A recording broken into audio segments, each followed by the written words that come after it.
Je m'appelle Elisabeth Moreno, je suis née aux îles du Cap-Vert et je suis installée en Afrique du Sud.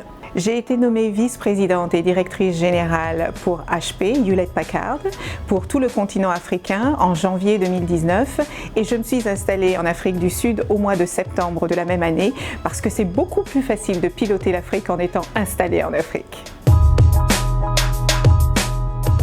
Mon rôle aujourd'hui est celui que HP a au niveau mondial. Et la mission d'HP, c'est de créer, fabriquer, innover des produits qui permettent aux gens de faciliter leur vie où qu'ils se trouvent. Et c'est exactement le rôle que j'ai pour l'Afrique, leur donner les outils et les moyens dont ils ont besoin pour mieux travailler et mieux étudier.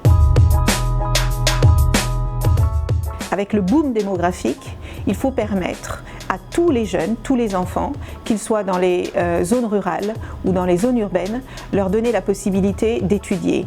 Aujourd'hui, ça n'est pas simple, du fait des problèmes de transport, du problème de classes disponibles, d'enseignants disponibles.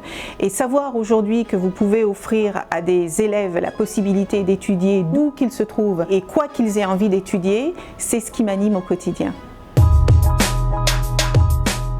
J'ai décidé d'étudier le droit parce que la justice me passionne, parce que je voulais devenir avocate. Je suis finalement devenue juge et le monde des affaires m'a totalement fascinée parce que j'ai créé mon entreprise à l'âge de 20 ans. À la suite de cela, je n'ai plus jamais quitté le monde des affaires. J'ai commencé par une TPE, une très petite entreprise, et je n'ai plus jamais quitté les grands groupes et surtout les grands groupes technologiques parce que je suis convaincue que cette 4e révolution industrielle va avoir un impact extraordinaire. Il a déjà un impact extraordinaire, mais ça ne va pas s'arrêter là.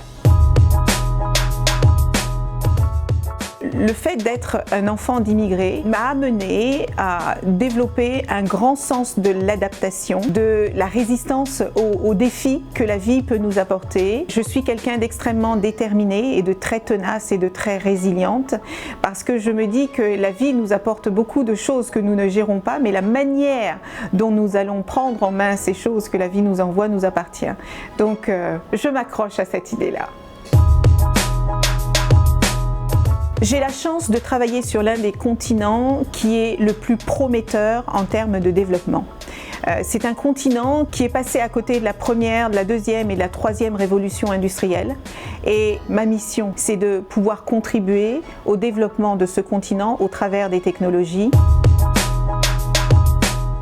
Je suis une femme d'Afrique parce que je suis africaine et cette expression « femme d'Afrique en action » me parle énormément parce que maintenant que je suis installée sur le continent, je réalise le nombre de femmes entrepreneurs qu'il y a sur le continent.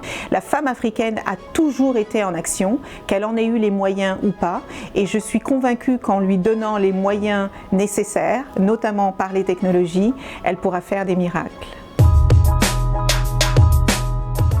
J'ai 2 messages. Le premier, et c'est ma devise au quotidien, c'est « visez toujours la lune. Si vous la loupez, vous atterrirez peut-être dans les étoiles ». Et le deuxième, c'est cette citation de Nelson Mandela qui dit que l'éducation est l'arme la plus puissante qui soit pour changer le monde.